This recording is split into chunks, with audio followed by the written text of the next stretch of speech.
All India Radio presents Morning News.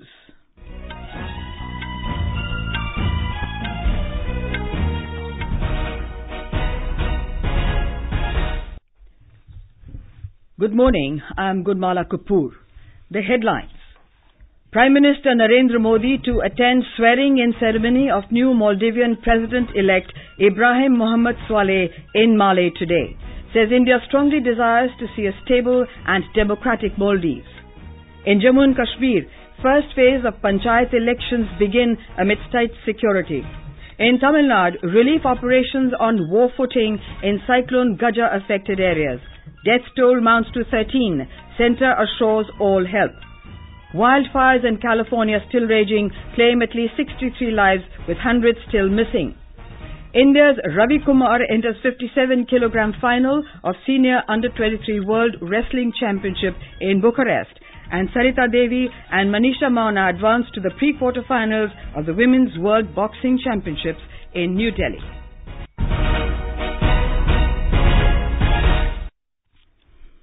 Prime Minister Narendra Modi will attend the swearing-in ceremony of new Maldivian President-elect Ibrahim Mohamed Soaleh in Malé today. This will be Mr. Modi's maiden visit to the famous picturesque country as Prime Minister.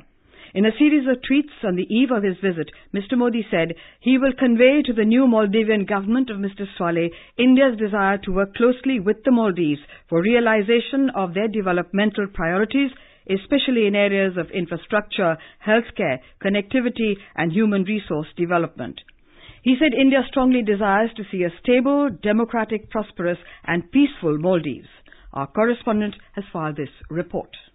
The visit is in keeping with its neighborhood first policy as India looks forward to closely working with Maldives in further deepening the partnership. In previous Maldives President Abdullah Yamin regime, ties between the two countries got severely strained after Yamin asked India to remove its two choppers from Maldivian territory and imposed restriction on work visas for Indians. President-elect Ibrahim Mohamed Soaleh has stressed after his recent victory that he intends to establish strong bilateral ties with India once he assumes power. Experts believe after Prime Minister's visit, New Delhi hopes to rebuild its ties with Maldives under the new regime. With Saubhagyakar, Anand Kumar, AIR News, Delhi. Voting for the first phase of Panchayat elections in Jammu and Kashmir began this morning amidst tight security. Polling is taking place in 7 districts of Jammu Division, 6 in the Kashmir Valley and 2 in Ladakh. The polls are being conducted on a non-party basis. 427 candidates are in the fray for 536 Sarpanch Halkas and 5,951 candidates for 4,048 Panch wards in the first phase. Polling, which began at 8 a.m., will end at 2 p.m. Counting of votes will be taken up immediately after polling is completed. Talking to AIR, the state's Chief Electoral Officer, Shaleen Kabra, said, आज के चुनाव में सभी स्नोबाउंड areas जो state के हैं वो सारे लिए जा रहे हैं। कुल मिला के करीब 15% सरपंच की सीटें हैं जो अनऑपोज्ड चुने गए हैं। पूरे स्टेट में हमने कुल मिला के 3,293 पोलिंग स्टेशन सेटअप किए हैं, जिसमें आज पहले फेज में 4.5 लाख लोग सरपंच के अपने प्रतिनिधि को चुनेंगे। The last Panchayat polls in Jammu and Kashmir were held in 2011. In Chhattisgarh, with just 2 days left for campaigning to end for the second phase of assembly elections, electioneering has reached a feverish pitch. BJP President Amit Shah, Union Home Minister Rajnath Singh and other senior leaders of the BJP will address election rallies at various places today, with Congress Chief Rahul Gandhi also scheduled to hold public meetings in different districts. Our correspondent has filed this report. Ruling BJP is expecting the 4th consecutive victory on the basis of its development works done during last 15 years. On the other hand, the opposition Congress is banking on its promise to waive off the loan of farmers within 10 days of formation of its government in the state, as well as 15 years anti-incumbency of the BJP government. Price rise, corruption, MSP of paddy and unemployment other issues being raised by the opposition parties during campaign. The alliance of Bahujan Samaj Party and Janata Congress Chhattisgarh has made the contest multi-cornered in most of the constituencies. Vikalp Shukla, AIR News, Raipur. In Rajasthan, an election commission team headed by Chief Election Commissioner O.P. Rawat will hold a meeting of nodal officers of the departments associated with the election process in Jaipur today. It will also interact with the Chief Secretary, the Director General of Police and with media persons. Meanwhile, the process of filing nominations gains momentum. Our correspondent reports that 579 candidates have so far filed their nominations. Chief Minister Vasundhara Raje will file her nomination from Jhalrapatan of Jhalawar district today. Now just 3 days are left for last date of nomination.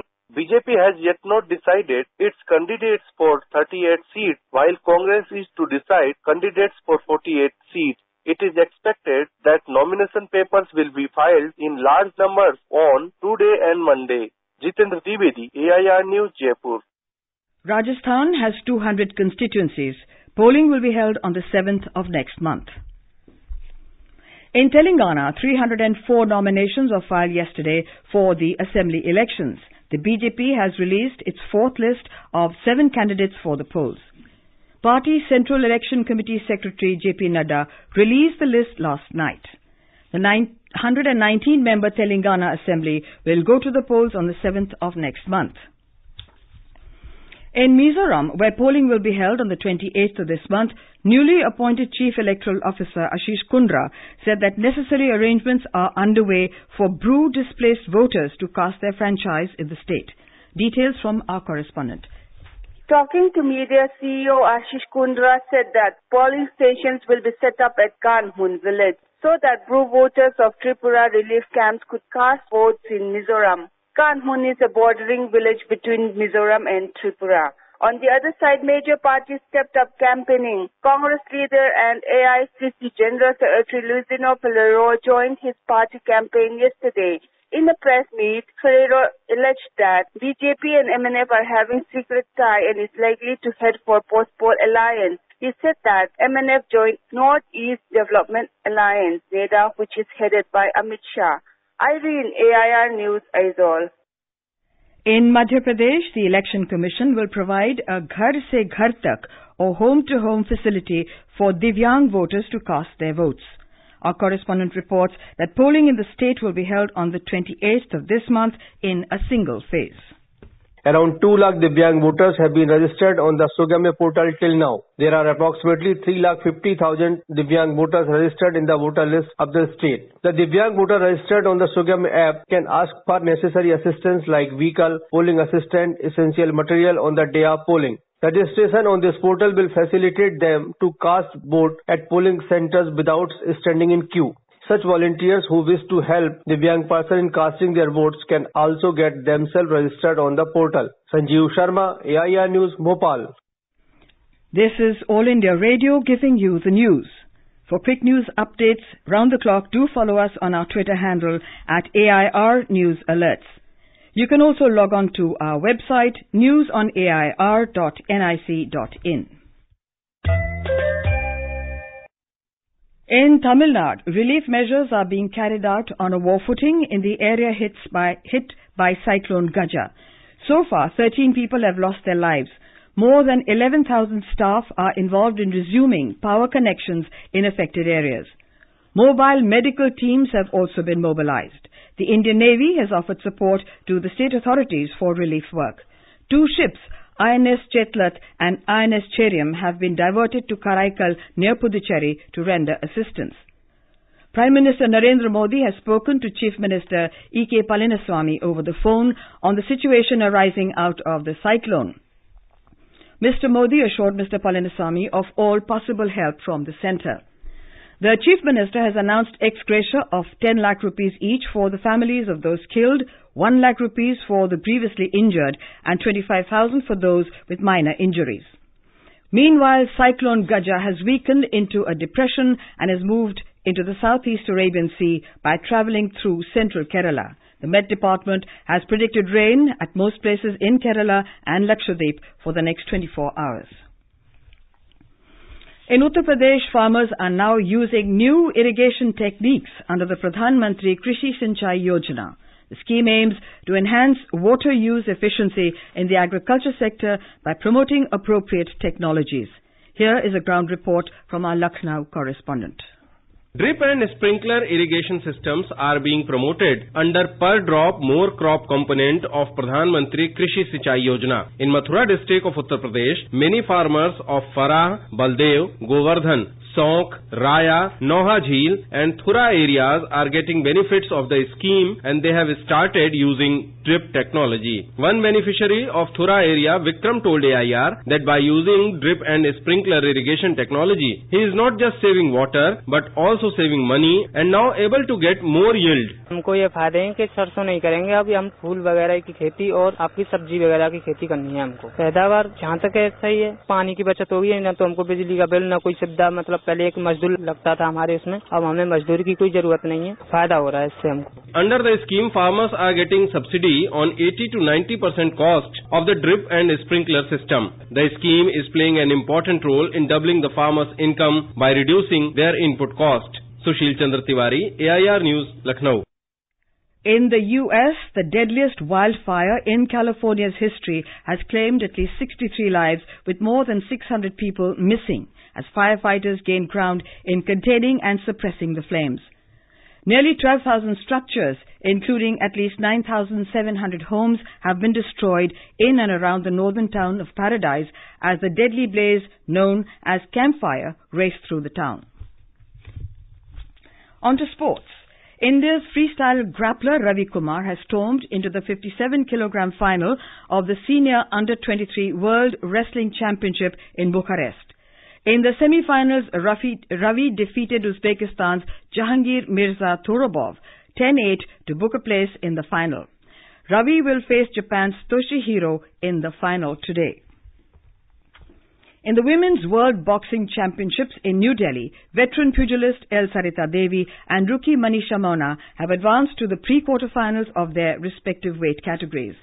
In the 60-kilogram division, Sarita emerged a 4-0 winner against Diana Brugger of Switzerland, while Manisha outclassed veteran American Christina Cruz in the 54-kilogram section.